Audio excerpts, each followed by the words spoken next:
अगर भारत में जासूसी फिल्मों की बात होगी तो फिर वाईआरएफ के स्पाई यूनिवर्स को कोई नहीं भूल सकता। लेकिन आज ये स्पाई यूनिवर्स खतरे में पड़ गया है।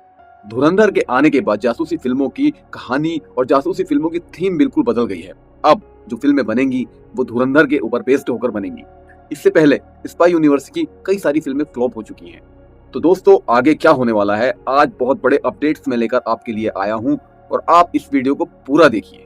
बॉक्स ऑफिस की दुनिया में आजकल जो कुछ भी चल रहा है ना, वो किसी महायुद्ध से कम नहीं है। आज के इस विश्लेषण में हम डिकोड करेंगे आने वाली कुछ सबसे बड़ी फिल्मों की घोषणाओं और बॉक्स ऑफिस पर राज करने की उन रणनीतियों को जिन्होंने पूरी इंडस्ट्री में तहलका मचा दिया है। ये सिर्फ फिल्मों की रिलीज का मामला नहीं है, बल्कि करोड़ों के दाव वाली एक असली जंग है, जहां दाव पर लगे हैं बड़े बड़े सुपरस्टार्स के करियर, विशाल यूनिवर्स का भविष्य और हजारों करोड़ रुपए। चलिए समझते हैं कि आखिर ये पूरी बिसात कैसे बिछाई जा रही है।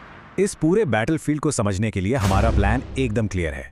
पहले बात करेंगे ड्रैगन के राइज की, फिर डिकोड करेंगे वाईआरएफ का बॉलीवुड मास्टर प्लान, उसके बाद जुलाई 2026 का वो मेगा क्लैश, साउथ सिनेमा की नई लहर और आखिर में अल्टीमेट बॉक्स ऑफिस वॉर। तो बिना किसी देरी के चलिए शुरू करते हैं। Section 1, the rise of dragon.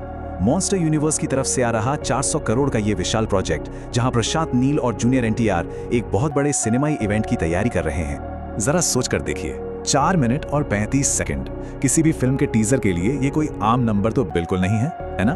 19 मई को ड्रैगन का फर्स्ट ग्लिम्स आ रहा है और अमूमन जहां टीजर 1 या 1.5 मिनट के होते हैं, वहां इतनी लंबी झलक देना मतलब सीधा सीधा सिंघम अगेन के ट्रेलर को एक खुला चैलेंज। ये साफ दिखाता है कि मेकर्स अपने इस प्रोजेक्ट को लेकर कितने ज्यादा कॉन्फिडेंट हैं। लेकिन रुकिए, इस गेम में रिस्क भी बहुत बड़ा है। पूरे 400 करोड़ के बजट वाली ये एक 2 पार्ट एपिक फिल्म है। रवि बसरूर का गूंजता हुआ बीजीएम और रेगिस्तान के तूफानी विजुअल्स तो पक्का शानदार होंगे, पर असली सवाल तो ये है कि क्या ये दाव काम करेगा? देवरा को जो मिक्स रिस्पांस मिला था, उसके बाद क्या इस हिंसक कहानी को केजीएफ जैसी पैन इंडिया एक्सेप्टेंस मिल पाएगी? ये मेकर्स के लिए लिटरली आर्या पार वाली सिचुएशन है। चलिए अब सेक्शन 2 पर आते हैं, वाईआरएफ का स्ट्रेटेजिक बॉलीवुड ब्लूप्रिंट। देखते हैं कि बॉलीवुड में इन भारी रिस्क को कम करने के लिए पर्दे के पीछे क्या खिचड़ी पक रही है। सच कहें तो बंद दरवाजों के पीछे कुछ बहुत ही हैरान करने वाले फैसले लिए जा रहे हैं। यशराज फिल्म्स के मास्टरमाइंड्स और हमजा अली मजारी के साथ रणवीर सिंह की लगातार सीक्रेट मीटिंग्स चल रही हैं। बॉक्स ऑफिस पर रणवीर के पिछले कुछ स्ट्रगल्स को दरकिनार कर दें तो ये मीटिंग्स इस बात का पक्का सबूत हैं कि कुछ बहुत बड़ा प्लान हो रहा है। इंडस्ट्री में तो यहां तक भनक है कि ये या तो स्पाई यूनिवर्स में कोई ग्रैंड एंट्री हो सकती है या फिर सीधा धूम 4। रणनीतियों के इस बिसात पर रणवीर कपूर का मूव लिटरली एक गेम चेंजर है। उन्होंने डायरेक्ट फ्लैट फी मॉडल को छोड़कर 50-50 प्रॉफिट शेयरिंग मॉडल अपना लिया है। मतलब अब वो सिर्फ एक्टर नहीं, प्रोड्यूसर भी हैं। इससे होता यह है कि इन मेगा बजट प्रोडक्शंस के शुरुआती रिस्क का बोझ काफी हद तक कम हो जाता है। फिल्म हिट हुई तो मुनाफा सबका, और अगर डूब गई तो प्रोड्यूसर पर सीधा पहाड़ नहीं टूटता।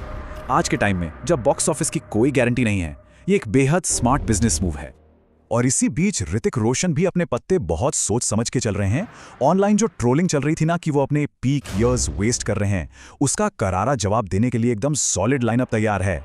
पठान के डायरेक्टर सिद्धार्थ आनंद के साथ उनकी एक सीक्रेट मीटिंग हुई है।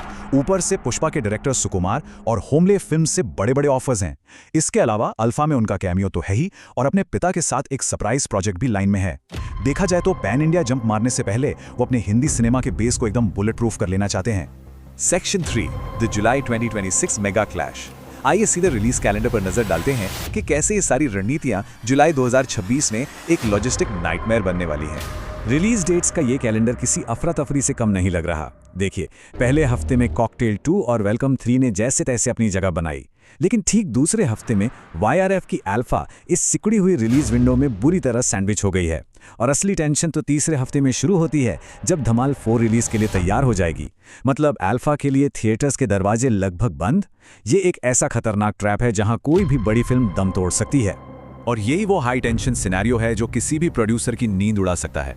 इतने भारी क्लैश का सीधा मतलब यह है कि अल्फा जैसी मेगा बजट फिल्म के पास अपनी रिकवरी के लिए सिर्फ और सिर्फ 7 दिन का टाइम होगा। 7वें दिन के बाद धमाल 4 स्क्रीन्स पर कब्जा कर लेगी। बॉक्स ऑफिस पर सर्वाइव करने के लिए मार्जिन लिटरली रोंगटे खड़े करने वाला है। अगर वर्ड ऑफ माउथ में जरा भी 19-20 वाना तो रिकवरी एकदम असंभव हो जाएगी। Section 4, south cinemas next wave. जब बॉलीवुड आपस में भिड़ रहा है तो पैन इंडिया के महारथी भी शांत नहीं बैठे हैं। वो अपने कॉमिक कॉन असॉल्ट की जबरदस्त तैयारी कर रहे हैं। इस नए असॉल्ट की शुरुआत बहुत जल्द होने वाली है। रामचरण की फिल्म पेदी का पूरे 3 मिनट का ट्रेलर रिलीज होने वाला है और इसे हल्के में बिल्कुल नहीं लिया जा सकता क्योंकि पुष्पा के डायरेक्टर सुकुमार इसे प्रेजेंट कर रहे हैं। 18 मई को ये ट्रेलर हिंदी में भी रिलीज हो रहा है। ये मूव आने वाले तूफान के लिए बहुत पहले ही स्टेज सेट कर देगा और हिंदी ऑडियंस के बीच एक मजबूत पकड़ बना लेगा। लेकिन असली धमाका वो तो 22 जुलाई 2026 को कॉमिक कॉन की प्रीव्यू नाइट पर होगा। यश के फैंस के लिए तो ये इवेंट किसी फेस्टिवल से कम नहीं होने वाला। एक तरफ रामायण का फर्स्ट प्रॉपर ट्रेलर प्रीमियर होगा जहां रावण के उस बहुप्रतीक्षित चेहरे से पर्दा उठेगा और दूसरी तरफ टॉक्सिक का नया एक्शन प्रोमो और उसकी नई रिलीज डेट की अनाउंसमेंट। मेकर्स का टारगेट एकदम सेट है, टॉक्सिक की उस विशाल हाइप को वापस लाना जो बीच में कहीं छुप गई थी। ग्लोबल स्टेज पर यह इंडियन सिनेमा का एक जबरदस्त शक्ति प्रदर्शन होने वाला है। Section 5 the ultimate box office war. ये सारी अलग अलग इंडस्ट्री की झड़पें, ट्रेलर ड्रॉप्स और रिलीज डेट्स की खींचतान अंततः एक बहुत बड़े और ना टाले जा सकने वाले क्लाइमैक्स की ओर ले जाती है। जरा इस टाइमलाइन पर गौर कीजिए। 24 जुलाई को रामायण का ट्रेलर ड्रॉप, अगस्त की शुरुआत में महेश बाबू का बर्थडे वीक और फिर 9 अगस्त को एस राजामौली की वाराणसी का टीजर। ये back to back events social media को पूरी तरह ब्लास्ट कर देंगे। ये सिर्फ फिल्मों का क्लैश नहीं है बल्कि नॉर्थ से लेकर साउथ तक पूरे देश के फैंडम्स के बीच छिड़ने वाला एक असली सिनेमाई वर्ल्ड वॉर है।